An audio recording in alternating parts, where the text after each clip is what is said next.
It's the Movie Toasty Show, here for you. Dennis and Adam joke about orgasms and sweet movie reviews. We talk about TV too, right? I think so. Yeah? Yeah. Yeah! Movie Toast.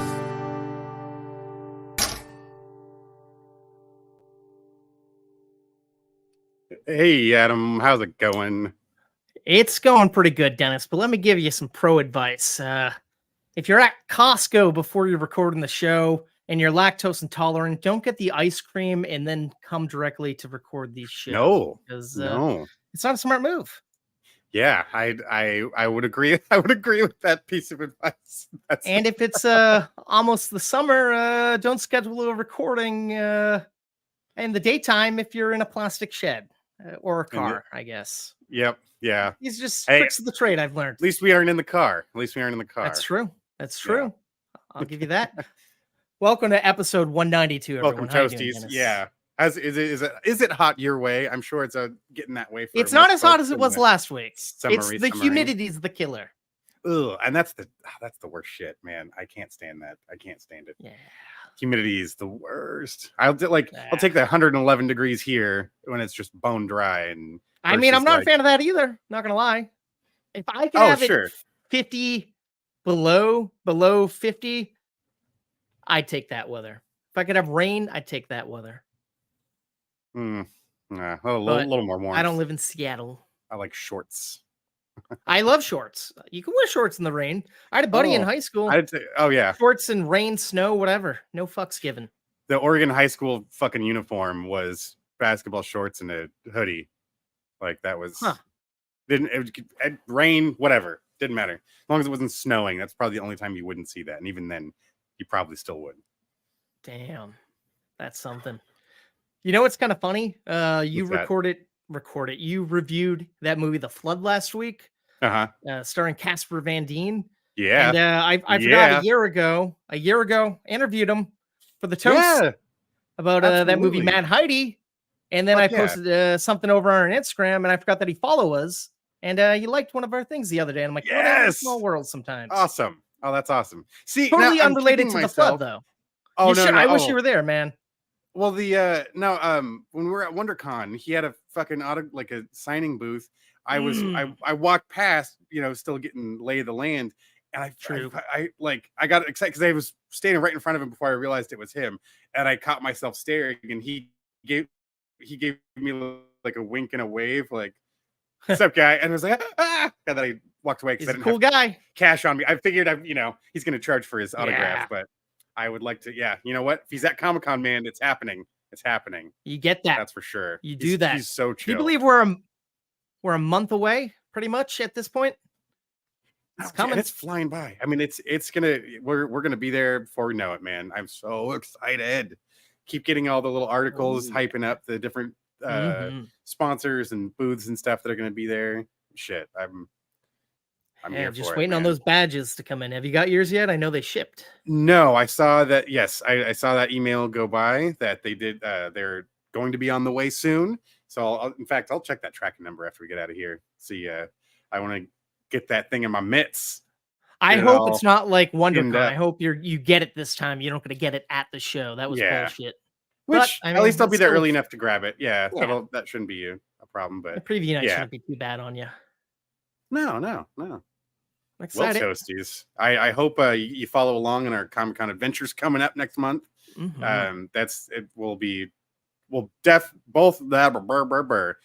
both definitely be posting. I will actually participate social media while we're there for sure. If you want that wish fulfillment shit, you're not there, watch Dennis. I'm not going to be in these videos as much, but Dennis will.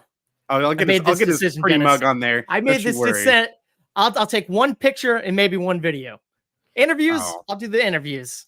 I'm not in front of the video. It's weird. I was at a 1-year-old's birthday party the other day, one of my friend's kids, and I haven't seen his mom in a bit, and she was taking pictures like, you're probably used to this. And I'm like, I don't like being on camera.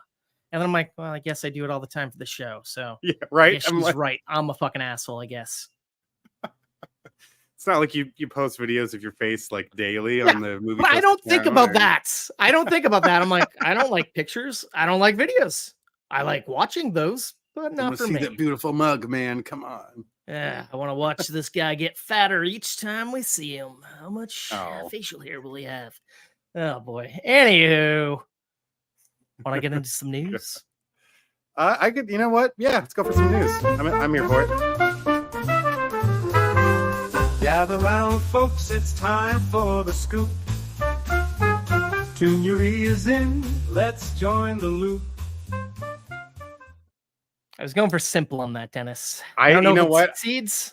I was for those only listening, we've got the Hulkster jamming out on a guitar in the background. I love that he was almost bouncing to the rhythm of the I song. love that. I was doing the same thing. It's fantastic. Great. Happy Independence Day, folks. We're coming up to the holiday, but before that, Adam, you got some hot off the press. You bet I do. News for Hot us. from the last 2 weeks. I don't got the hottest news, but that's coming to our social media, folks. Follow us on all the socials at movie_toast for the latest news, details, and trailers. But up first, Dennis, do you remember this fine movie, Man on Fire?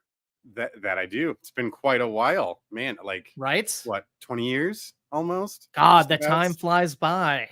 Right? That little girl's now a Man on woman. Fire. Right. That sounds creepy to say, but and that, I that know what old you mean. man is an even older man. Doesn't sound as creepy. Yet when he I say looks that old the man. same. That's nuts. He's- good for you. Good on He's you, an ageless Denzel. man. That he right? is. That he is. Man Well, on Fire. Netflix Man on Fire. That for has- your podcast. ordered a remake of Man on Fire starring Yahya Abdul Mateen II. And I don't really know too much about it, but I'm intrigued. I like the movie. It could be a Oh, cool little watch, I suppose. But wait a I minute. feel like, do Why- we need a remake of this one? Yeah. I was just gonna say, why that would be like remaking Training Day as a movie. Well, they although I did. guess they did it as They a made it series, as a right? TV show. Yeah. But we didn't Which need I that almost thought this either. was a TV show in Men on Fire. Because I'm like, I Mm. guess you could. I feel like if you did a TV show, you could really dive deeper into everything. Like you Oh, could get yeah. to know them before she gets kidnapped and then all the shit he has to do. That could be fun, I think. But I don't know if a movie's the route to go. Yeah, this is one. Oh, that's funny. Yeah, that's one I just like. Oh, didn't ask for that, but all right. I guess Right? that's something. I mean, I think one he's a good thing- actor. sure. Oh, of course.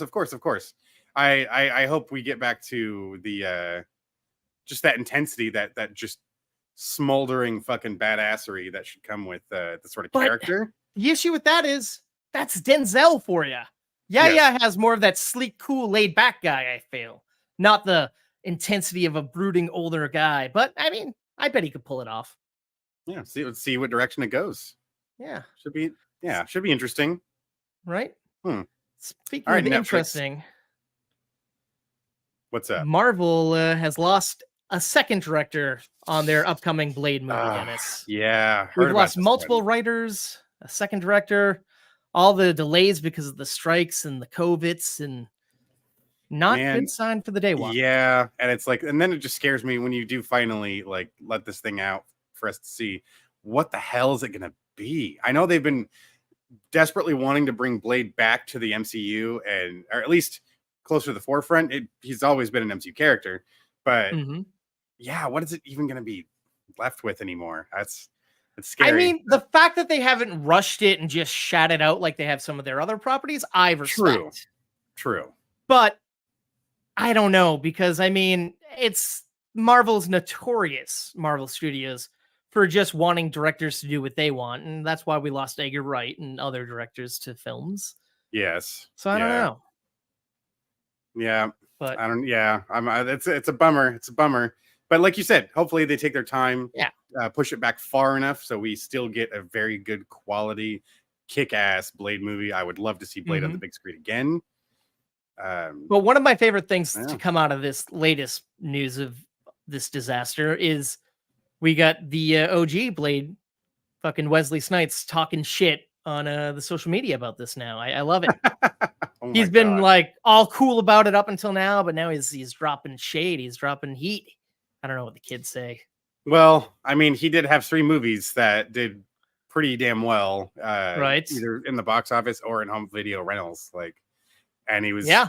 he owned that role. Like he kicked ass as Blade. So You think Blade? You think of him? I love it. right, yeah, right, absolutely. Hell, he even kind of reprised the role a little bit on What We Do in the Shadows. They have a bunch of actors who played vampires, and he kind of was in that mix. That was kind of cool. That's awesome. And coming in, have you ever see this Practical Magic movie back in the day? No, actually, like it's Me one of those. neither. I was aware of it, and I know it was a thing. It's probably been on the TV and at home growing up, but I just didn't pay attention to it. But hey, with names like those, Yeah, it makes sense to want to bring him back into the big screen, right? Sandra Bullock I and think Nicole so. Kidman starring in a sequel to Practical Magic. Shit, I mean, why I not? hoping I was banking on maybe this was one of the movies your mom had you watch a lot as a kid, but You know, these movies well, in a while. on like I said, there were so many that Yeah. it probably could have been, and I just didn't pay attention enough to this one, which is kind of fun. Like I find ironic. Both these actresses are absolutely fantastic. I feel like so this would be might have to give it a shot prime now. HBO material. Always playing on HBO, it seems like, but Oh, for sure. I don't recall it. Yeah, right. But I will say the fans of it have been very excited and vocal on social media and whatnot, singing their praise of the movie. It just hit Max recently, so maybe I got to check it out.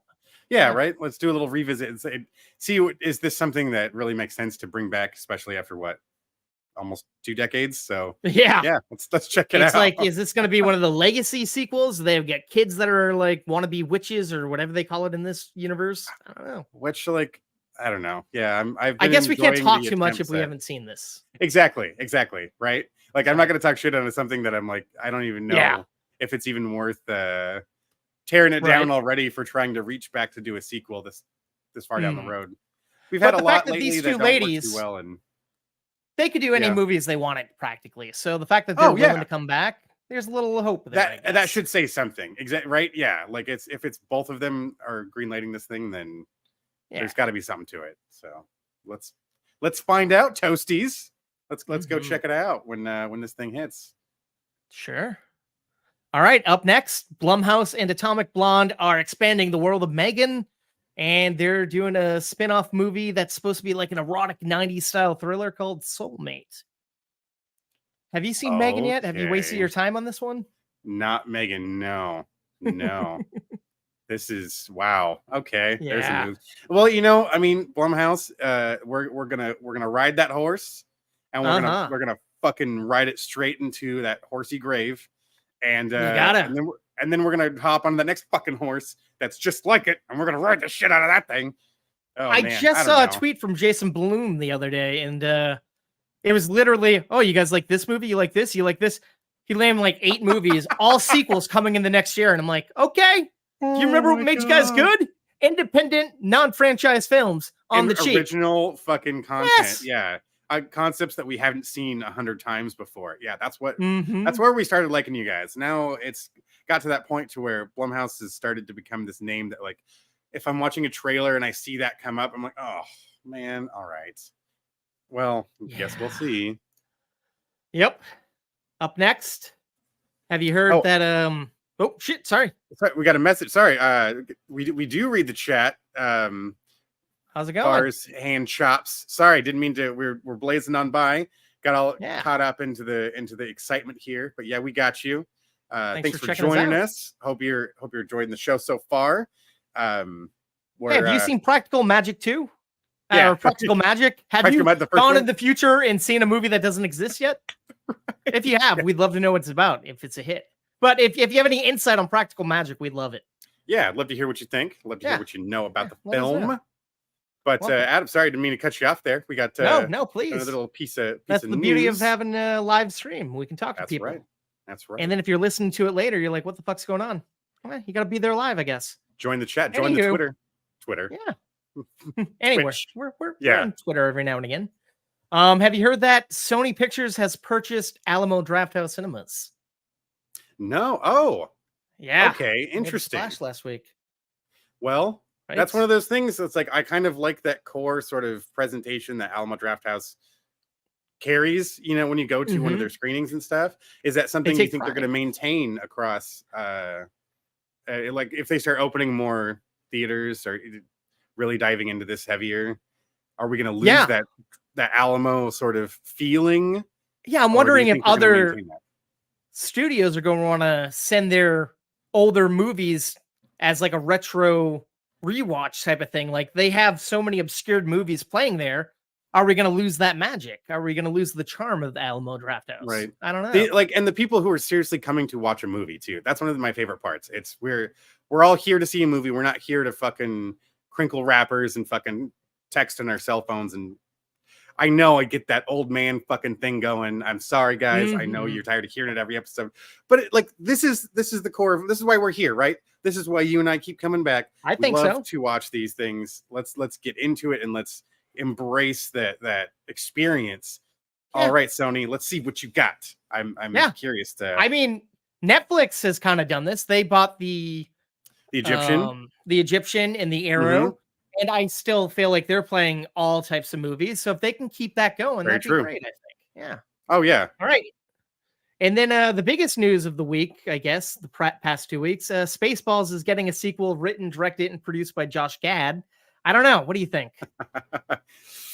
I have mixed feelings on this. Yeah, because it's one of those like without that Mel Brooks sort of flavor. Well, he's there. Flair. He's producing it. I don't know how much he's doing. Exactly. That's what I mean. And I liked, Josh Gad, funny guy, great performer.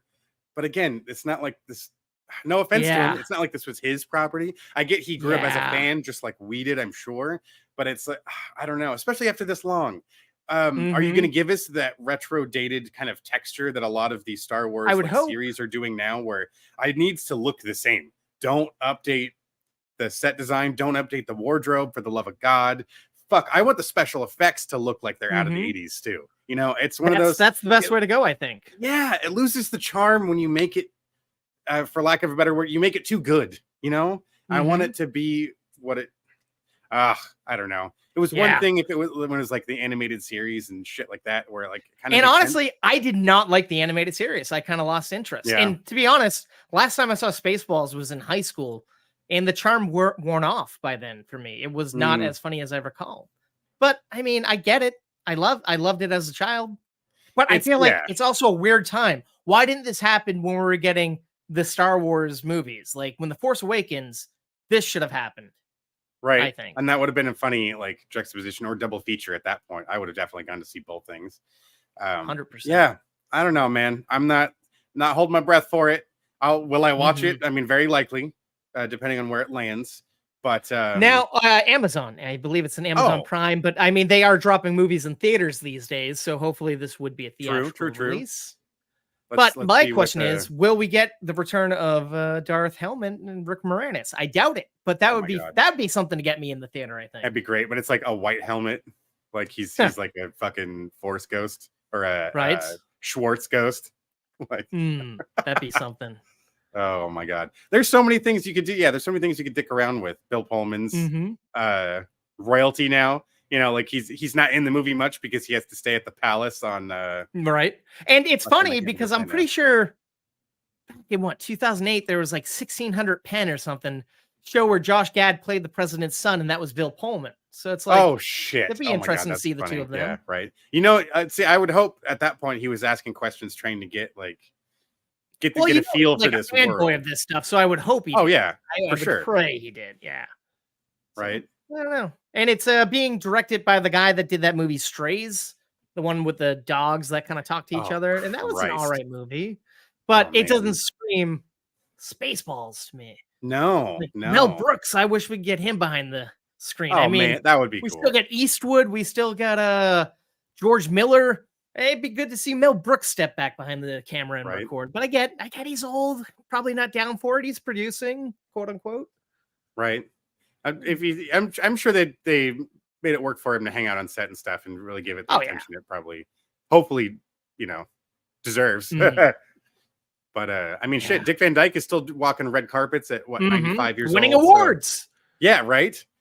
Which is incredible. Yeah. So Mel Brooks, I'd love to see you do one or two more before you're done. Let's check out Spaceballs. I guess that's yeah.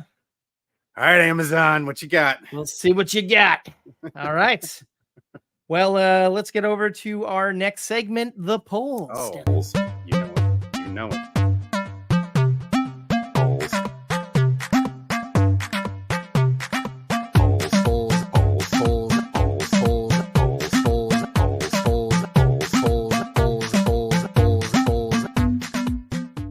yet again, fucking, he was like, just for a always- moment there, yeah, he was bouncing He's with jamming it. out to our shitty music. One could I only love our hope. music. Don't call it shitty. It's okay. Well, that song's not shitty. Some of these other songs, that one's fun. I enjoy it. Anywho, on the last episode, Dennis, we were talking earlier about Casper Van Dien in the movie Crawl, in the movie Flood. So I got my brain rolling. I wanted to know what the Toasties' favorite Flood movie was out of Waterworld, The Day After Tomorrow, Crawl, and Elemental. And if you're reading the scroll, yeah, I wrote The Day After Tomorrow. After tomorrow. Yeah. You gotta really proofread this stuff. Day After Tomorrow, isn't that more of a Ice Agey sort of? Yeah, but I did my math. I did my math. I checked it out. I guess there was a flood scene in it. We checked the math. We checked the math on that one. We added the numbers on that one. We crunched it. Crunched the numbers, and by we, it's me. It's a flood movie. Oh, there was a lot of movies I wanted to include, but it's funny. I was surprised 2012 isn't on there. But I would still. That's Crawl. right in the fucking poster. Missed opportunity. But what do you think out of these films? Crawl. It's fucking scary. Some Barry Pepper action. That was. We even talked about that you did. You mentioned it when you were talking about the Flood. The Flood. Yeah. For me, Crawl as well, I guess. But let's find out what the old Toasties solid thought sleeper here. movie. Like that was way better than it had any business being. 100%. So we get 0% for The Day After Tomorrow, probably because, like you said, it doesn't have a lot of flood action out there. It's a nice. I mean, if all that snow and ice melts, there will be a flood. I tell you. True, and it'll happen eventually, right? I guess. No, that's right. It's like the new ice caps or whatever the fuck. It's been a while. Thermal melting, when the world corrects itself and we start polluting it again, it will melt. I have faith. Right? Don't discourage the human race, Dennis. We'll see to it. We'll put it out of its misery. Yeah. 0% for Crawl, so it looks like we're in the minority. Heartbroken, folks. Seriously, if you haven't watched it yet, please go check it out. Especially this time of year, we're getting to. I don't know. That's a good creature feature. Please add it to your queue. I remember going to the theater expecting to hate it and going out saying, "Wow, that was a decent movie." Yeah. Right? Absolutely. Mincing. It's like, how can that be good? It was. Check it out if you've never seen it, like Dennis said. Yeah. 16.7% for Kevin Costner in Waterworld. Fair enough. I mean, I get it. There's still that little bit of lingering. You know, it's funny. It's like, I bet there's people who go to Universal that don't even realize that was a movie anymore. Right? It's just a show. 100%. Like, it's just a stunt show to go see. That's what I think. Honestly, I don't think I've ever fully sat down and watched Waterworld, to be honest with you. It's been a long time since I watched it. I know I have years and years ago, but I mean, Kevin Costner's coming back into the foreground. He's got his new I Don't Need to Be in Fucking Yellowstone movie coming out. And then at the end of the summer, the sequel to that comes out. Good times. But non-sequel yet. 83.3% for Elemental. If I had to choose another movie, I would give Elemental. It's a great film, but it was a flop at the theater. I think it found its following on Disney Plus. Interesting. Okay, fair enough. But I enjoyed every second of it. It was really good. If you haven't seen it, have you seen it? No, I haven't yet. You're the problem. Check it out. Okay. No. It's a charming one. Okay. I will give it that. Yeah. Fair enough. That gets us to the next poll. We tag teamed a little review on the last episode of Hitman. So I wanted to know what the Toasties' favorite Glenn Powell movie was. Out of Anyone But You, Top Gun, Maverick, Set It Up, and Everybody Wants Some. I think I've seen 3 of these. I have not seen Everyone Wants Some, but I was about to say, I didn't even realize he was in that, but I mean, I didn't either. And then I looked, he's right there on the poster. Yeah. That's funny. Well, I'm curious, how recent was the poster? Is that one they might have gone back and like they updated could have, because now that he's more popular? I don't think so, but maybe. Okay. I don't know. What would you vote? I bet I'm going Top Gun Maverick, right? For you? Top Gun, yeah. For me, I'm going to go ass in theaters. Oh, fantastic on the fucking big screen, IMAX. Oh, Jesus. Man. Sound, the picture. Absolutely. Although I feel like, do they need a third one? They're going to do it. I mean, they're going to do it anyway, so. Yeah. What about you, for me, I think it's going to be Anyone But You. I've really enjoyed it. It was There a you go. smash hit. But let's find out what the Toasties thought. The steamy action. 0% for that steamy action. Nobody. I'm surprised. We got a bunch of half-naked, beautiful people in this movie. No one? Well, all right. No one. Okay. Yep. 0% for everyone wants some. See right there with the mustache? Sequel there that no he one asked is. for. Oh, yeah. You're right. Shit. That's funny. Right? I didn't realize. I got to see that movie. It has quite the cast, but it just didn't look intriguing to me. No, they only need to make one of those. Like, I don't know why you don't need to make a sequel. Like, fucking. See, this is what whatever. But, tangent avoided. But all right. Well, we can have the tangent. We can get into it. Let's do it. All right. Well, you don't want to. I can see your face. I mean, is this not the sequel to or a spinoff to Days of Confused? It's a spiritual sequel. Yeah. Why? Why even say that? Just make a movie. Just make the fucking movie. Make it its own story. Link later. Whatever. Yeah. Please, for the love of God. Yeah. Don't be a bitch. I'm here for it. Your other stuff. I should say. Willie was doing press for Hitman. He did say he is down for School of Rock sequel if it's right. But it's like, as much as I want to see that, what the fuck's the point? Dewey Finn is just successful at this point? I don't know. I don't see it. Oh, right. Oh, yeah. Actually, yeah. What the fuck would that even be? Oh. That's right. You know what's funny is I think we were talking to Val about this. Or how did that even come up? Maybe it was with you, actually. I don't remember. We jokingly talking about what would that look like. And it's like, well, some of those kids are now old enough to have their own kids. Some of those kids are dead. That's true. That is true. Yeah. Unfortunately, maybe they're all coming back for a funeral. Funeral of Rock. I can't speak. Funeral of Rock. Fucking idiot. I don't know if that's going to be putting the butts in seats at that storyline, but I'd watch it. But no, yeah, you're right. They could have kids of kids. And they're like, hey, well, why not bring our kids back to the place where we learned how to rock? And now Jack Black is like an old Luke Skywalker, and he's like, I don't jam no more. Yeah, exactly. Now you got to convince him to get back behind the mic and inspire the kids once more. You do a Sister Act 2. You go to it's a shitty school that has their failing music program, and you got to get these kids, get some instruments and some hands, and really show these kids what it means. But they should also call it School of Rock 2, back in the habit. Back in the habit. Because it works. Is in it for some reason. Which she's also been drumming up. Still a lot of talk that they're doing another one. I can't wait. I've been waiting. There you go. My whole life. Crossover the universes. You get Jack Black and Whoopi Goldberg. Jables and Whoopi. Ooh, boy, that would be so. Boy, that would be amazing. You get some gospel choir my life would be vocals made. Along with some fucking. Maybe they're at like a one of those like singing competitions. Well, yeah, like they had in the other Battle of the Bands. Exactly. We get everyone in here. We'll get Bill and Ted back. We get the prize purse. We get is Josie like and the Pussycats. $5 billion. So it can open whatever fucking school. Now, whatever school you're rooting for that's currently in dismiss and about to get shut down, you'll have enough money, the right amount of money to open it back, keep it alive. Exactly. That would be so terrible. It could happen. Right? I could see that. Throw in the Pitch Perfect cast somewhere. Oof. There we go. All right.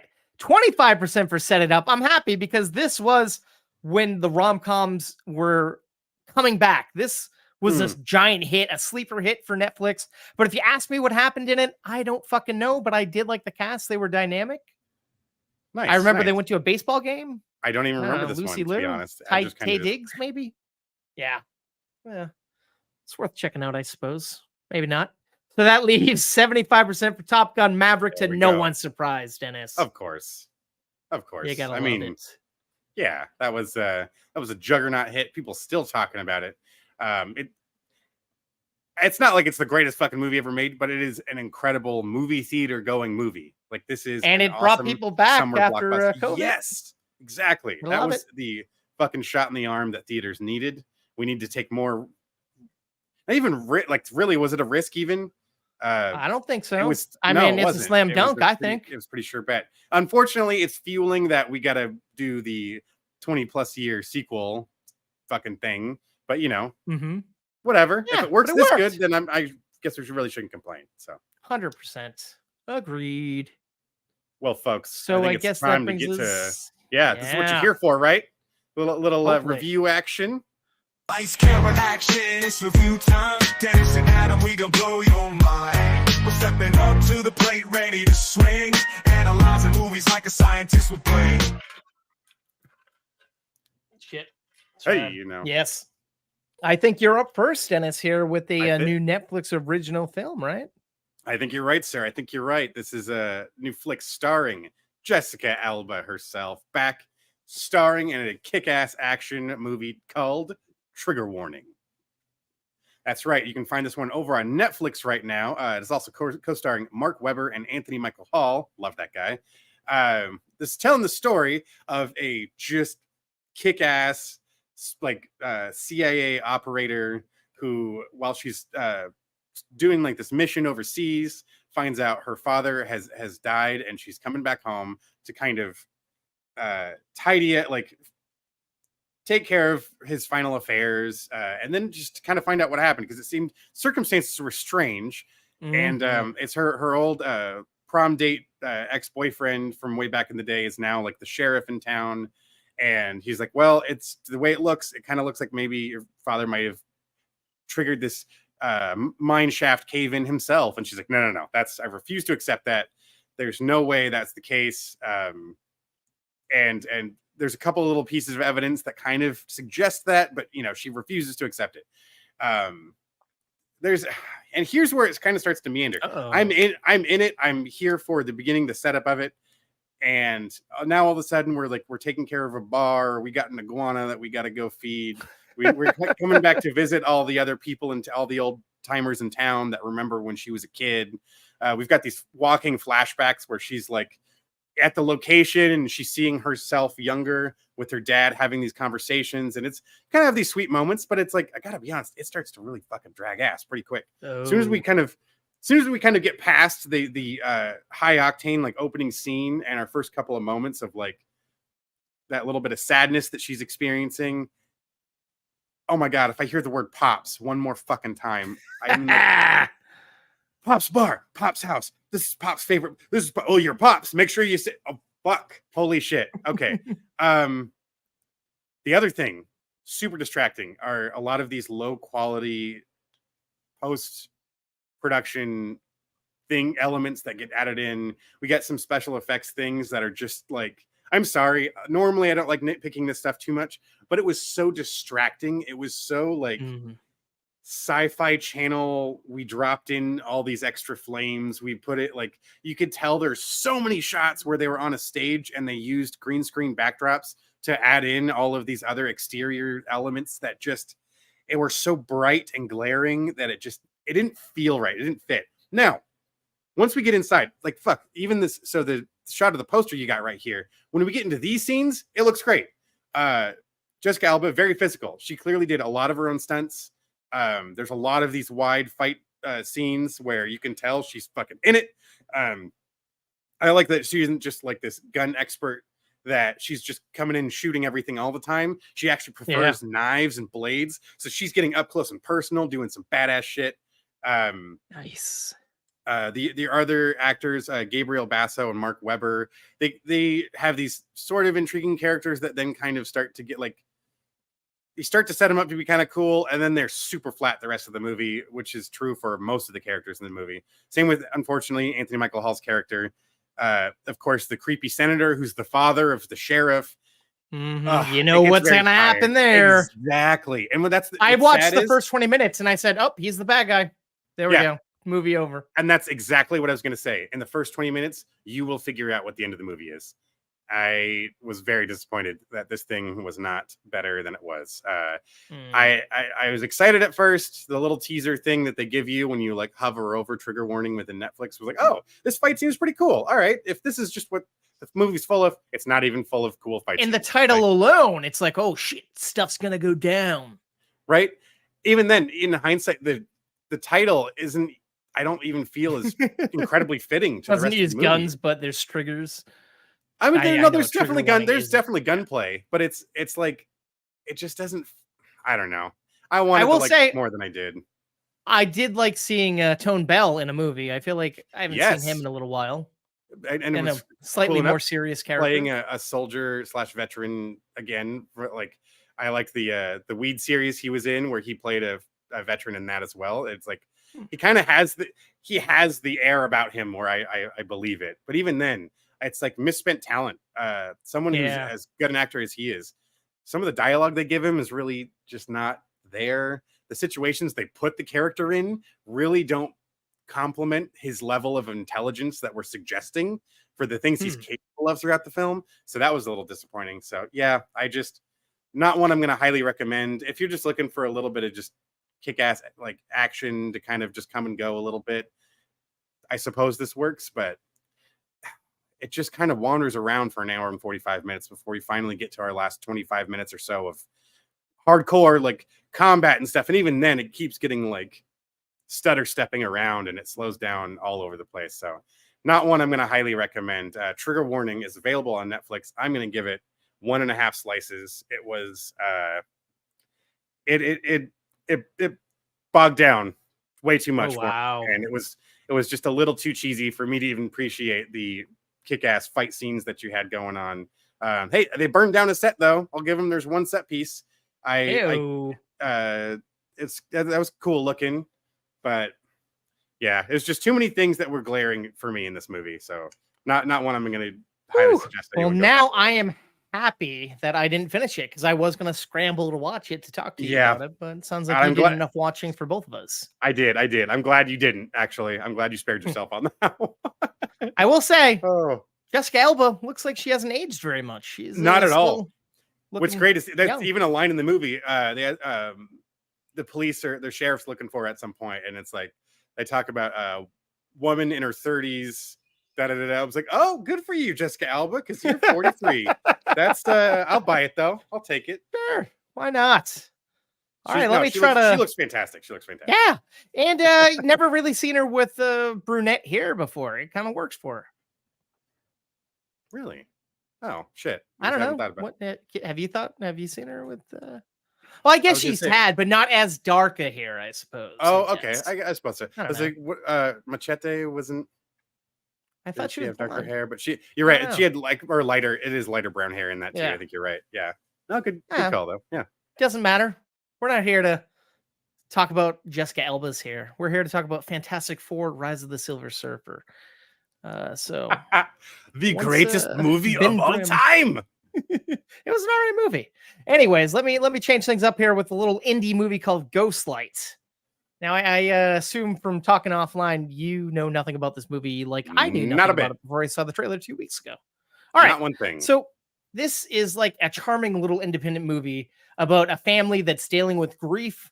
They recently lost someone in their family, and it's about how each of them are kind of responding to it, but it's not a downer. It's not like depressing. Okay, so you get the mother. She is kind of the glue of the family, and she's pretending like things are okay just so she's not miserable all the time.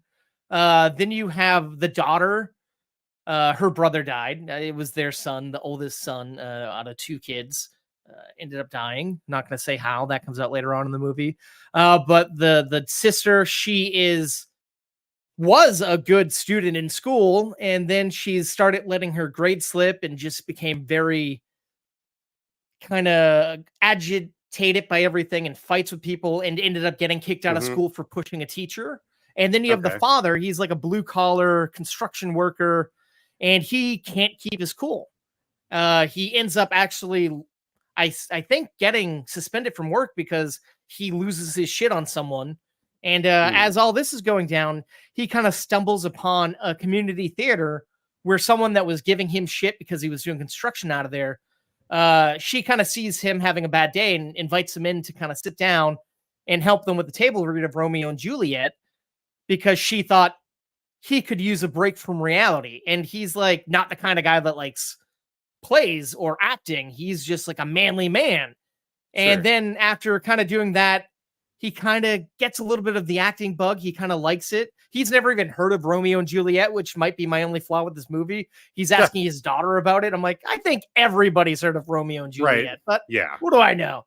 But he becomes so good that he ends up getting the role of Romeo.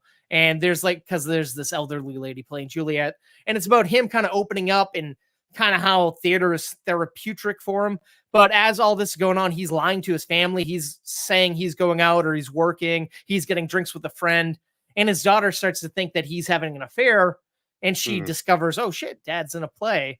And she also was in plays and stuff in school. So she kind of gives him pointers and helps him out. And they start to bond again. And it's just this really heartwarming movie. And it just feels so believable. The world is lived in. And like, it just feels like a real family. And they look like a real family because no one in this movie is like a big actor. I've never seen any of these people before.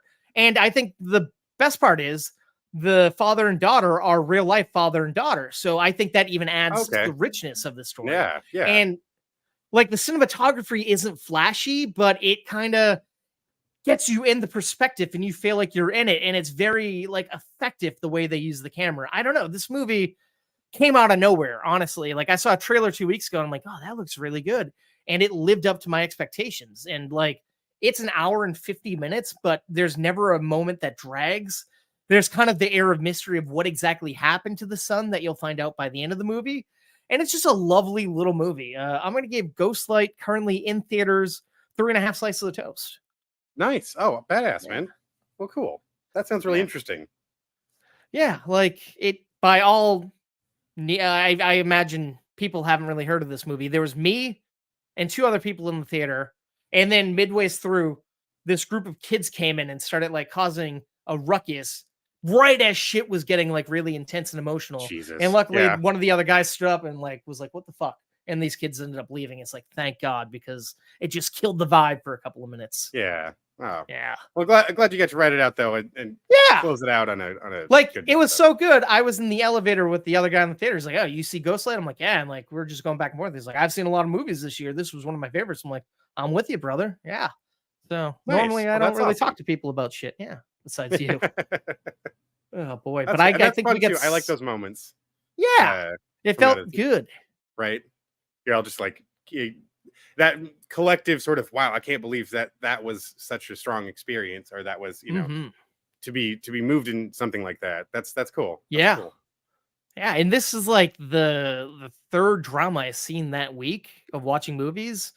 Really good dramas in theaters right now. There's also this movie I'm not reviewing right now, but if you go to our social media, YouTube, TikTok, I'll have a review this week for Tuesday, a movie starring Julia Louis-Dreyfus, where her daughter is terminally ill.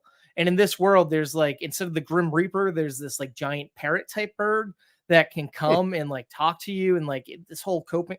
I don't know. I'm not going to review it, but it's worth checking out. Anyways, nice. You and I both have a Netflix original movie that's been making a splash. That it has. Keeping the I guess the creature feature theme going from episode to episode. Netflix has dropped a film called Under Paris. That's right. There is something swimming around in the Seine. Is that how you say it correctly? Seine? Yeah, something like that. The Seine River that flows through Paris. Whatever the water is around Paris. Unexpected visitor. And by that, I mean a shark in Paris. That's right. Holy shit. So Jaws in Paris. We've got a marine biologist expert who's lived through a horrific event of another horrible attack from a shark. So it's this. Which can we talk about that? The opening of the movie is that incident. The opening of the movie is that, and they set you up for something badass and intense right out of the get-go. And I'm like, if that's how they're gonna start it before the title card, I'm in. Right. And then I fell asleep watching this movie. Oh my god! And I don't. I came and went out of sleep. I went and poured myself a drink about halfway through this. I'm like, I need to get fucking loaded to finish this train. So it's intriguing, right? The setup is interesting. Like you said, the first opening scene was like, oh wow, okay, all right. Of course, she's got some deep emotional scars. This is going to be something that's going to be tough to get it, but of course, with the evidence brewing, that we believe there to be a shark in the river. Oh my god. We need to bring the most emotionally scarred person we can find. Patrol. Let's get River Patrol in here and some fucking Coraline looking girl. Let's do this. Most badass army on the river. And I love how they're bragging. We're River Patrol. all Holy throughout shit. the movie. I'm like, shut And they're up. like, Nobody knows what River Patrol is. But they're like the worst fucking, like, they're horrible around water for some reason. Half of them fucking die making stupid decisions. I'm sorry. This whole thing, like, but among all that, I gotta say the effects, the shark effects were kind of cool. The Sure. shark kills were like hilariously interesting and violent at times. But oh my god, is this movie just full of dumb characters? The mayor of Paris, or whatever the fuck her title is. Holy shit, is she the? It's like it's obvious you're trying to make the sort of stock, like the mayor in Jaws. You know, I get it. You're trying to, like, we're gonna keep the beaches open, sort of bullshit. We're gonna keep the parade. Midway through the movie, we're gonna keep this triathlon with hundreds of people swimming in the water. Well, we know there's a bunch of sharks. Fuck you, bitch. Oh my god. Yeah, it is definitely. I think it's a movie you could probably have fun laughing at. Sure. But dear God, it was a tough one. Like, I wanted to like it more. I got to give this one over my previous review. Trigger warning: this one has a lot of practical things going for it, though. The people diving in the river, like you're getting a lot of these wide shots and stuff. I'm surprised how much they're actually filming. It seems to actually be around Paris. Mind you, not everything is, of course. There are a lot of like CG inserted shots and things, but I was impressed with the volume of practicality that they actually included in something that clearly wasn't meant to be a huge like tentpole movie for Netflix, but something different. I wasn't expecting a French shark attack movie. I was like, okay, and I love the fact that they took swings, like they mutated sharks. They came up with a mythology of reason why this is plausible in this world. Right. And no one is safe in this movie. I respect the fact that everyone is expendable and you don't know what's going to happen with these people. I like that. But River Patrol, in my opinion, this movie is, oh God, yeah. The people who are paid to do this. But in my opinion, this is just a sci-fi network movie to a slightly bigger scale that has somehow garnished a lot of views and a lot of attention because we haven't had a Sharknado style movie in a couple of years. Yep. I don't know. And even then, and I think this honestly is more polished than something like a Sharknado. Oh, it has a solid focus. It knows what direction it's going. This is, I mean, it's in the fucking title. It's Sharks in Paris. Like it's how much more can you know ask what you're for? getting into? And they're not over promising and under delivering, in my opinion. The movie is just what it is. I still think there's definitely a volume of fun to be had. Just don't raise your expectations with this one for sure. Maybe, you know, you're doing a double, triple feature with your friends or something. I think this would be that's a great something one to kids toss do in these there. days. I mean, it's the shit. It's the shit I know we used to do back. Like, it's summertime, yeah. Well, we're a bunch of nerds who like movies. Oh yeah. But what do you think? Yeah, I guess other people exist. Kick the AC on, fucking close the blinds, and let's watch some bad movies. This is definitely one to throw in the mix, and I think you'd have fun watching it.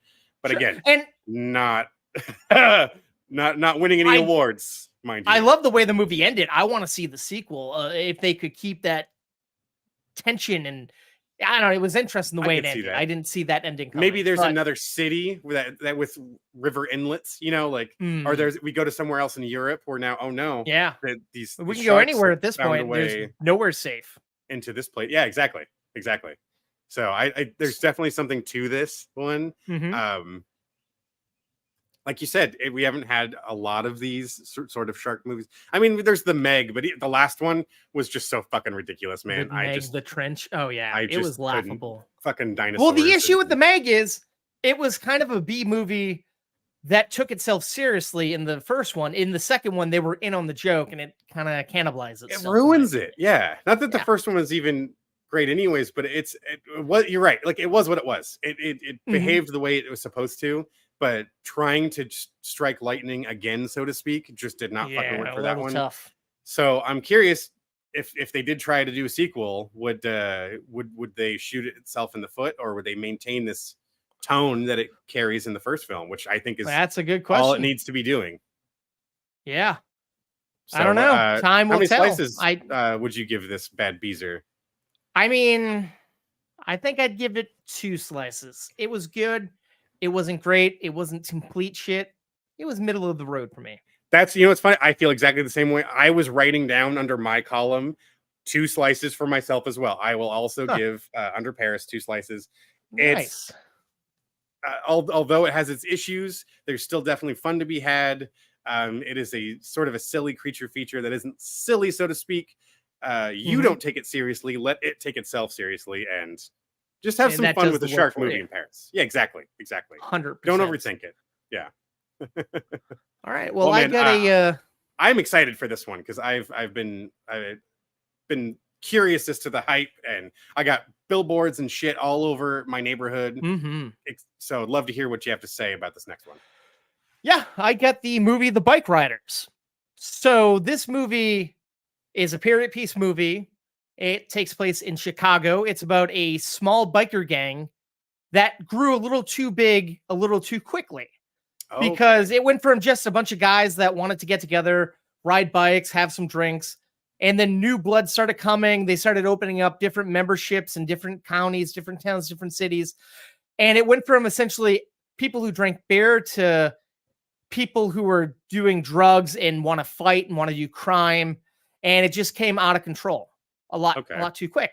And it's being told in an interview style. One of the members of the group ended up leaving once he graduated from college, and he came back to town and wanted to interview people to see what happened since he's been gone.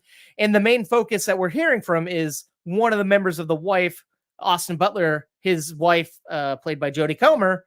She's kind of talking about everything that's happened since she's been in the mix to current day. And that's kind of cool. She's a great actress. But my nitpicky issue is she wasn't there for a lot of the stuff she's talking about. So it's like, all right, I don't know how you have this personal details, even when your husband wasn't there for some of this stuff. And the guy interviewing you was there for some of this stuff. I don't think we needed this kind of framing device. I think it could have just been a narrative, seeing it all like that, and it would have been fine. And let me tell you, this movie, besides the 2 people listed, you got Tom Hardy, Michael Shannon, and so many other familiar faces. It's a powerhouse.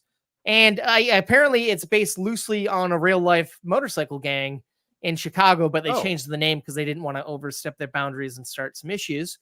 But it's kind of cool because it's a period piece. The bikes are old school, like these are actual older bikes, and they put a lot of work into it. It's a little long, but I get that they're spanning about 8 to 10 years here, so you want to kind of have your time. Okay. I don't know. I had mixed feelings on this one. Like, it was good. Is this based on a book or anything? Yes, I believe so. Okay, I was about to say those specific details, like the framing device you said you had an issue with, just screaming to me like they're trying to reflect the literary work that's probably coming from. But okay, sorry, that makes sense. No, that's cool. And I think that's kind of the thing. It's like based on the guy who wrote the book. I assume he was doing the recollections. And just kind of all these characters are fully fleshed out. They all have distinguishable differences. But the weird thing is they set up when Jodie Comer first gets into the bike bar meeting a friend, she kind of has eyes for Austin Butler's character. And her girlfriend's like, oh, I wouldn't have any interest in him. Whenever he gets on a bike, he crashes. He doesn't know how to ride well. But everything we see him do on a bike is perfectly fine. He just runs out of gas in one scene. I'm like, why the fuck is that here? This guy's a fine bike rider. Is this girl just a jealous bitch? I don't know. Why am I saying bitch so much this episode? I don't know. I don't do that. I do apologize. You got a gruff, but motorcycle riding. Been on the hog too long. Riding it. Yeah. But no, this movie was really fun. I had a good time. Nice. It kind of felt like a homage to those motorcycle genre movies of the 60s and 70s. And I will say some of it felt a little bit too modern, like a little too clean, a little too fresh. For being a period piece, but they did the best of what they could, and they did a pretty good job, I think. Nice. Yeah. Well, badass. I'm gonna give it a 2.5 slices of toast. It's definitely worth seeing on the big screen, I think. If you're into that type of thing. Yeah. Well, cool. Yeah, I've been curious about this one, like I said before. So to take what you've said in with my own viewing. I'd love to hear what you have to say about it. Very intrigued. Very intrigued. Oh yeah, for sure, man. And we are going to close this out together. That we Talk are about a movie. movie One more tag team that just came out second week in a row, made so much more money than anticipated for its second week. Dennis, you want to set us up? That's right. Inside Out 2 in theaters right now. This is the follow-up to the original Inside Out, which was about 10 years ago. like almost on the dot, like 2014. I remember seeing the think, movie with you and 2015. your wife Yeah, yeah. over in Calabasas. My God, that's right. Shit, yeah. That's great. The first movie, fantastic. If you aren't familiar or hadn't seen it, this is a beautiful representation of human emotion and what goes on inside your psyche and what really makes you up as a person, the combination of all of the parts of you that creates your personality, and the struggles and all of the things that comes with growing up. And here we are 10 years later, and I want to say it's about that much time has passed for our main character. I think Not it's quite. about like 2 to 4 years, I think they said. It's really, oh shit, oh my God, Because dude, she was way off. just entering like middle school, I think, and now she's entering high school. I don't know, Oh. something like that. Because I don't know. It doesn't matter. Well, no. We're essentially she was a little girl, now she's becoming a teenager. Yes. That is exactly it. The only reason why I phrased it that way is because wife and I saw a screening of this at the Disney Animation lot in Burbank. It was a Producers Guild screening. There was this girl behind us with her aunt talking about how she's almost the same age as the main character, that she got to she was her age in the first movie and she's pretty close to it in the second one. So I was like, oh, that's actually kind of cool. I didn't think about that perspective of those who grew up with this movie, just like kind of we did with earlier Pixar films. So that clearly had a strong emotional impact for some people. But this one it's definitely ramping it up in a very specific way. That's the next phase of growing up, where you're entering high school. You're growing up, growing apart, but you're going different directions. You know, Riley was 11 in the first movie, and I think she's what, 13, 14 right now. Okay, yeah, all right. Sorry, that I had makes to look sense that up. then. Apologies. Oh no, appreciate that. Let's get it. I'd rather get it right.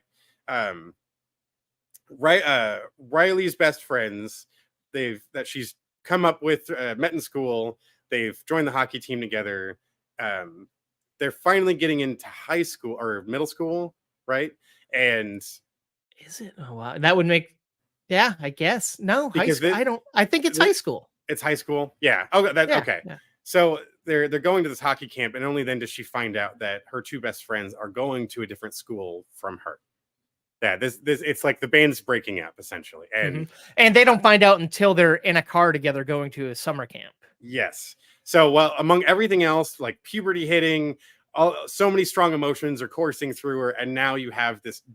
I mean, this ton of bricks hits her right as she's supposed to be celebrating these moments, leading into what they thought was going to be this incredible high school journey. So now our main characters, Joy's kind of having a rough time.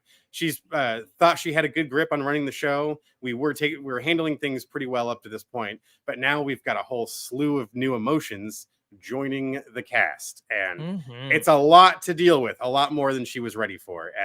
As we all know, growing up through those ages, we're all about to find out what it's like to experience a lot of these new intense feelings, anxiety, depression, and oh my God, what can I think of?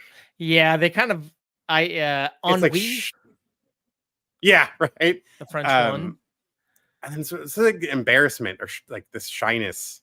I forget. Yeah, I think she was like the little girl character. And then you also had the old lady character who was nostalgia that they kept pushing away, which was kind of cute. Yeah. No, in the hoodie. Why can't I think of the I think that's isn't that nervous or anxiety? Isn't that anxiety? No, anxiety is the orange one. It's the main character. Yeah. That's the main. She's the new like antagonist. She's the new Joy. Oh, and embarrassment, because that's Paul Walter Hauser. That makes sense. There we go. Oh, fantastic. Yeah.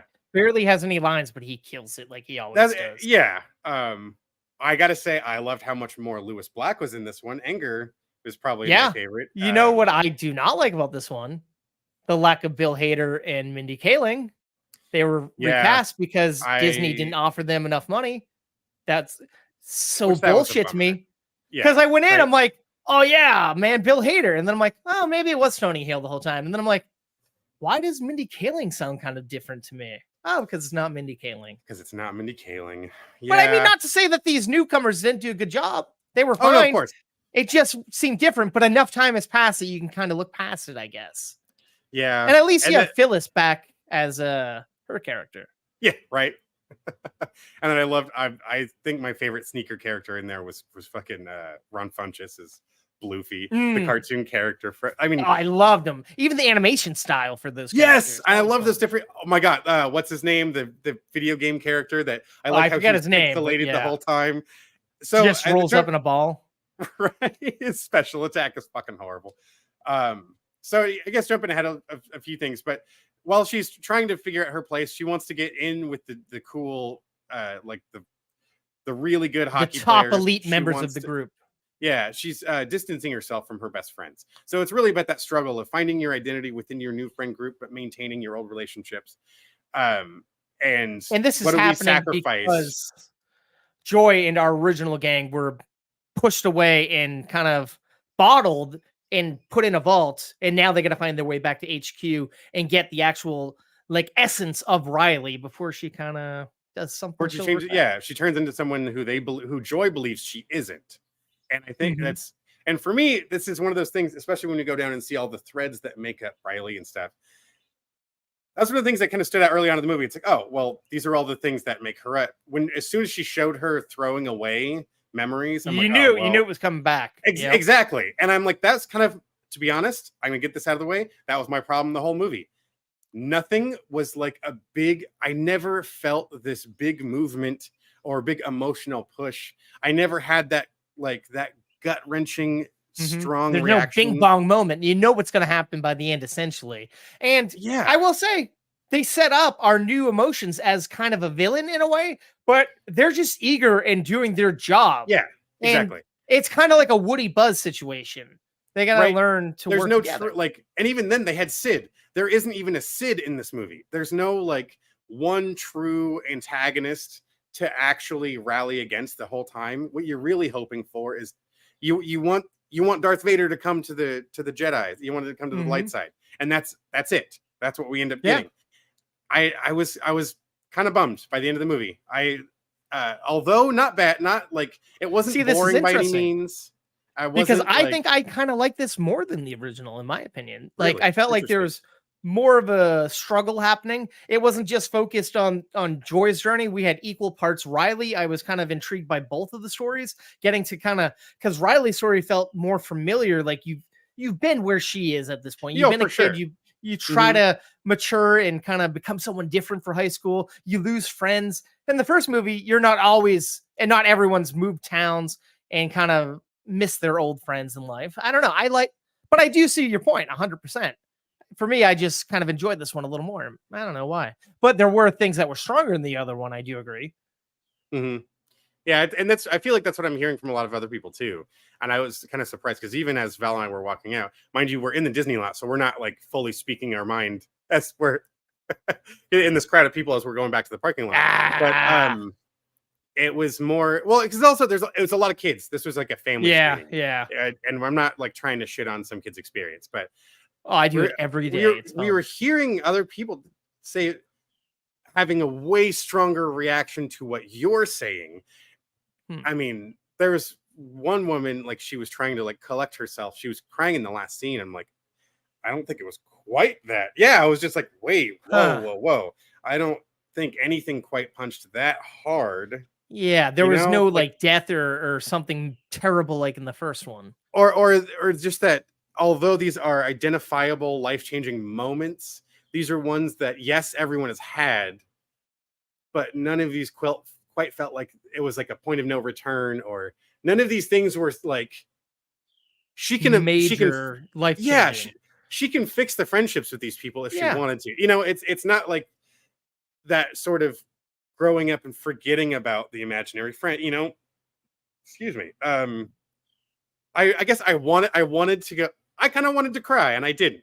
We're both just like I kind of wanted to have that experience, and it felt very good in the first one to like have something tap into those feelings and really just air them out for you. And I don't know, I just didn't get there for this one. Mind you, having said that, it was still a fun journey.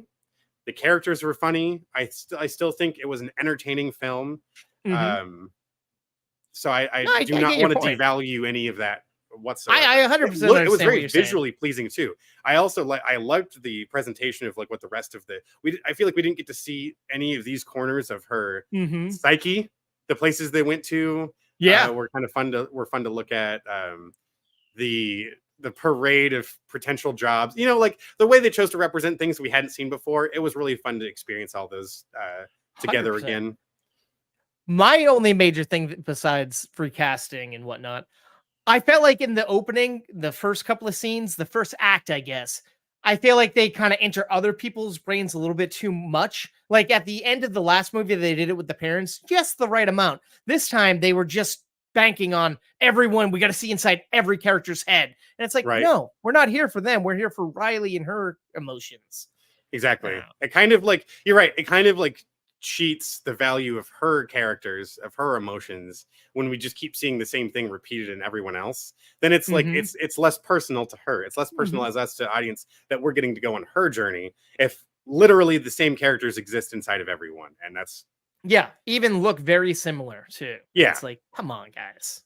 Mind you, they had some, But I will say, some funny casting for those characters, like oh, her fantastic. mom's anger. Why can't I think of her name? So fantastic. We don't know their names. Girls Five Eva. I don't remember. Son of a bitch. Oh yes, yeah. The older. Yes. Yeah. You know what I'm saying? Yeah. Fuck. I know. I'm so sorry. Yes. I know exactly who we're talking about right now, but I can't come up with the name. Yeah. But again, like we didn't need all that, really. It was a fun gag at the, like you said, at the end of the first one. But yeah, that was a little bit much. To be honest, I was a little lost in all this back and forth, confused as where she lived versus where the camp was, where she was. Yeah, because they were driving there. It was overnight. Why the fuck did we the see parents could like, come the and go. Golden Gate Bridge? But she's supposed to be from Michigan. Oh no, not Michigan. Well, that's where she. No, that's where she initially came from. I think before she moved to San Francisco in the first movie. I think that's why everyone's like, "Oh yeah, maybe it's been too long since I've watched the first one that I've probably some of those details make more sense." But I just remember being like, "Okay." Then once we get past that, once we get to hockey camp, we're good. But which I feel like we could have started at hockey camp. Like she just found out, they got out of the car on the way. But I will say I like the animation. I felt like there was a little more details even to the characters themselves. It was richer. Like the texture almost. Like they felt felty, like a Woolly World, like Yoshi style. Muppets. Yeah. Oh yeah. I like that a lot. I like that it just not did you guys see like 3D or anything for this or no? But I will say the sound was really good, which honestly I'm wondering if we saw a not quite finished version, because there was an audio track during some of Amy Poehler's narration that was horrible.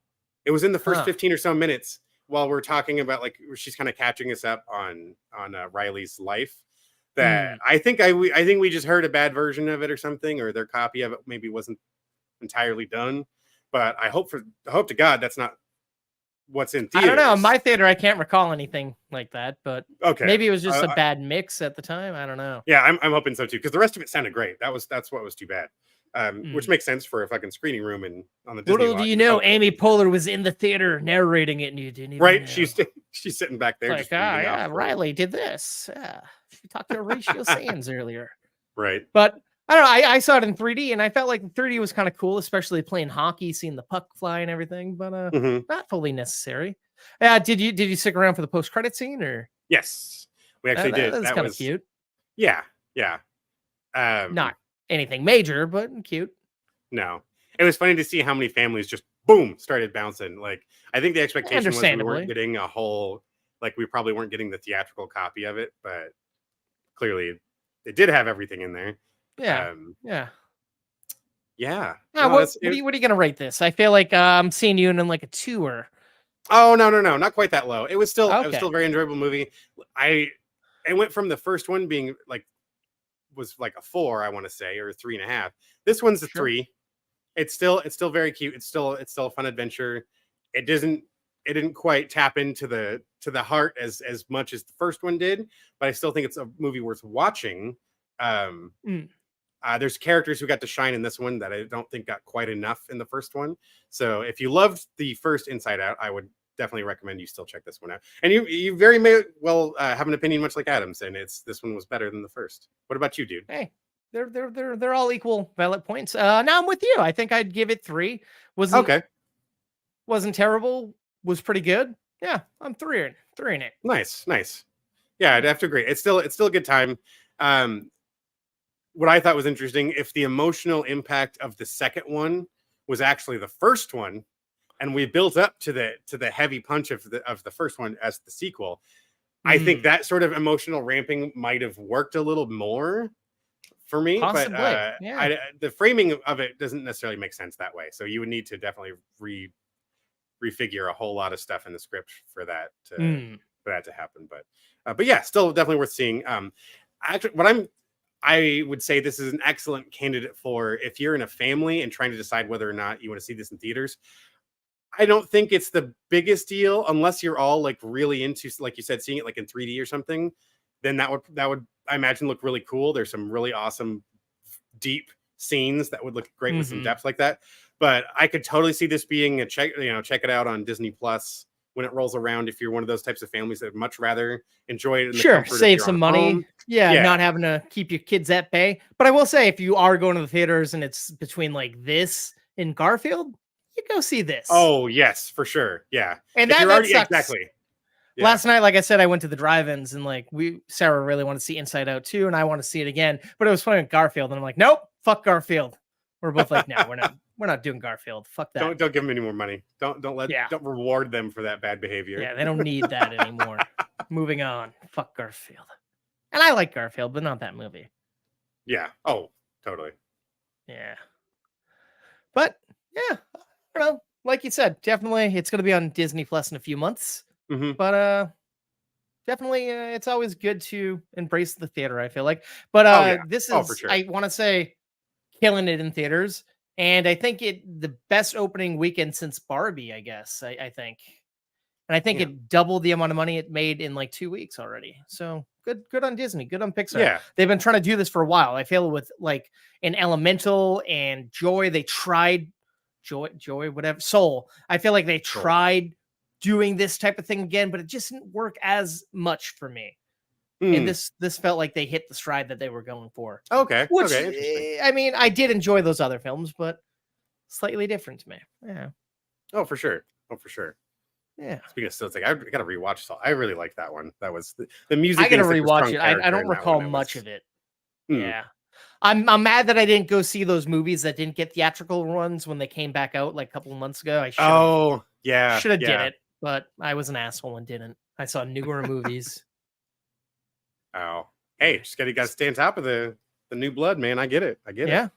Speaking of new blood, Dennis, this December we got a little thing called Movie Toast.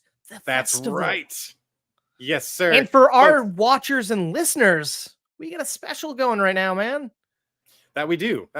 If you come over to filmfreeway.com/movietoastthefestival, you can enter a promo code for 25% off.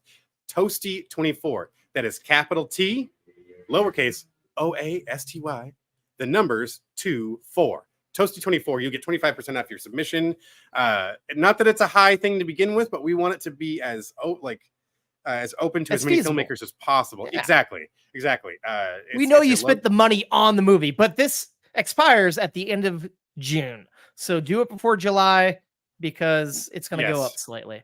But you want to tell the folks about the festival? I know I cut you off with this promo code, but we're excited. Yeah. It's always, and the reason why we're excited, folks, is because it is a fun time. Filmmakers come and you can join us. It is a live stream that we'll host on YouTube. We have several different categories that will be representing a wide variety of genres of films. These are short films from around the world. We've had winners from Paris, from right here and over here in California, to right next door in Burbank. Yeah, exactly. It's people are watching from around the world. We have a fun time just hanging out. We do a live chat so you can chat with us while the show is going. We love to see people's excitement and applause and reactions to other people's work. This is a great way to get your short film seen by a broad audience. It's something that we'll leave up online for a limited amount of time. So if you're trying to get the friends and family and your crew to check it out, links will be provided in the socials. But please, yes, it's all for free to join us, free to watch. But please keep an eye out for the hard date. It will be in December, though. It's usually around the Right holiday around the season-ish. holidays, yep. Yeah. So it get nice and cozy with your favorite holiday beverage and snacks, and sit around and enjoy a really cool short film festival, Movie Toast Festival. It's going to be a lot of fun yet again. And Dennis, yeah. Oh no! Go ahead. I was gonna. I think it's our 4th year around. So please come and join us for another fun time. Should be a good party. Yeah, and like Dennis said, you can find out when that date's coming very soon on our social pages. We got 2 Facebooks, an X, Instagram, TikTok, YouTube, all pretty much at the handle movie_toast. Yes, sir. It's a fun time. There's some great stuff that Adam posts there. He's got a lot more reviews that he posts as well. I show my ugly mug up there once in a while, and like we were teasing back at the beginning of the episode, we're going to Comic-Con this year. We're going to be there next month, so please join, follow as many of those accounts as you can if you want some extended coverage, some movie toast flavor to your Comic-Con intake that I know, I'm sure many of you are going to be on top of. So join us for that as well. Yeah, hopefully we'll have maybe a little bit of a live stream happening if we can work it into the busy schedule. Who knows? Oh yeah, we'll that would be awesome. Has to. I'm hoping. But there's some poolside chats. Say you don't want to enter the festival, you don't want to follow us on the socials. Maybe you can head over to Apple Podcasts and leave us a little review. Tell us what works, what doesn't work, what you like, what you hate. Give us your honest take. We want to make this show as toasty and golden crispy as possible. The buttery, the better, we think. Yes, sir. Absolutely. Please, let us know. Give us an honest review over Apple Podcasts. We'd like to incorporate it into the show as best we can. This is something we're making for fans. We are fans of movies, and we want to enjoy this conversation with you guys. So yeah, we want to help save you some money, whether you're considering seeing a movie. We want to let you know if we think it's worth it. Maybe we're wrong, maybe we're right, but we're going to give you our take. That's right. I guess now we're trying to sell you the show that you just listened to or watched. And like I said, if you're watching this, you can listen to us wherever you get your podcasts. If you're listening, you can check us out on Facebook, fucking YouTube, Instagram, TikTok, Twitch, or just right on YouTube. We're wherever. You can watch us, see whatever we got going on in the background. Like today we got Hulk Hogan jamming with an American guitar and a flag behind him. Right around the corner. So it's we got some patriotic fun happening. Trying to keep it cool. You'd see Dennis's new Hawaiian toaster t-shirt that we have made. He has made. But my Comic-Con wear had to bust it out. There we go. Yeah. But if you don't want to do any of that, there's always something we leave off on every episode, folks. That's right. We ask that you please stay toasty. Stay toasty. I'm the Dennis, they're the kings of the real. Reviewing new movies, they keep it real. Coast to coast, from LA to the east. On the podcast show, they feast on the beast. Adam's bringing knowledge like he's Professor X. Dennis with cuts deeper than Wolverine's claws. I guess Marvel, DC, they know them all by heart. Breaking down the plot, tearing every scene apart. They got the juice like Tarantino's Pulp Fiction. Breaking down movies with a sharp precision. Adam coming in hot like a John Wick hit. Dennis bringing the heat like the climax of a Tarzan flick.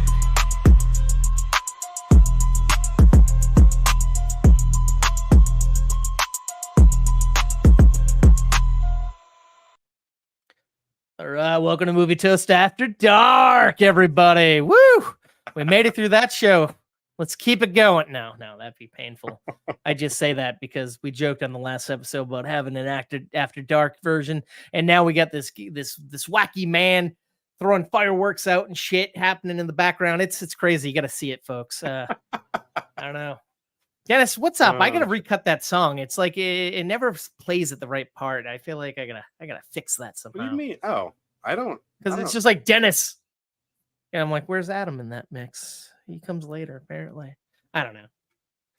I was gonna say you're in it's like it talks about. I'm in it, but it's Adam and Dennis. They're the kings of the rail, and it's just like Dennis, king of the rail, and I'm like, what? Oh, okay. What? Okay. Bullshit. So I think sometimes there's a little delay when it gets going. Yeah, no, there is. I'm not just that. fucking around. Oh man, yeah. I'm excited though. I wanted to mention earlier in the news, but I didn't have a chance.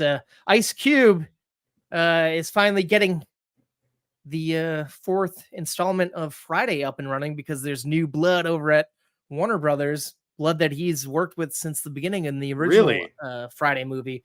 And of course, we've lost a lot of cast members, but at least it looks like we might finally go back to that world. I'm excited. Nice. Okay. Yeah. Fun. And, fun. Yeah. Especially Who knows? current age Cube is going to be funny to see. Right. Like, I want to. It could go one of many ways. Now, Which way? Be, I don't know. I think he's granddad, maybe. Are we gonna? Could be. Gonna, He could be taking over that space from his dad being gone. right. And will we get Smokey back? I know there was talk that maybe they bring back Chris Tucker if they did this. I'm hoping. I mean, for years hasn't Chris Tucker also been saying like he's down to do it as long as he approves of the script? Yeah, well? as long as he's not drinking and smoking and a little more moral compass, I suppose, his character. Which he could be at this point. Yeah, an older it would guy. make sense. Yeah, like he now gets to be the old timer telling the kids to straighten up. You know, which would be funny. It's that cyclical. It's the responding to the environment you're in. I could totally see that though. No, that'd be fun. That'd be fun. Yeah. And then the one last thing, I know we're going to end this thing, but other news story. I know we've talked about in the past, but now that this movie Fly Me to the Moon starring Channing Tatum and Scarlett Johansson's coming out, they're doing press. And there's a little development happening. Channing Tatum says that the script that they had for the third 21 Jump Street movie, which was supposed to be the Men in Black crossover, was one of the best third movie scripts he's ever read. Like the best for a trilogy. And he's still trying to get it made. I don't know if it's ever going to happen, but once again, I'd be very intrigued to see those guys team up as members of the Men in Black. I don't know. Such a random fucking crossover. I mean, I don't know. If you get the stars to get like hype it up even more, maybe, but that's one of those like that's such a huge risk because I want to say even the last Men in Black movie didn't like. Yeah, international was super hot, pretty abysmal. So but they a lot of money to bet. They didn't have the Chan Man and Jonah Hills. If you throw Will Smith in there and Will Smith and Tommy Lee Jones, man, yeah, that would be great. Hell yeah, those four together fighting aliens. I couldn't help but check that out. Yeah, and Ice Cube, we got double Ice Cube news right now. If he was in there too, he plays X. Oh, Xander Cage is Vin Diesel, which I guess he could come in too, but. The new Triple X. Yes, I want cubes. Even though he wasn't the third Triple X movie, yeah. The Cube X. Fuck yeah. Yeah. All right, I guess I've wasted enough time of everybody's. Thank you for watching. Thank you for listening. Stay toasty.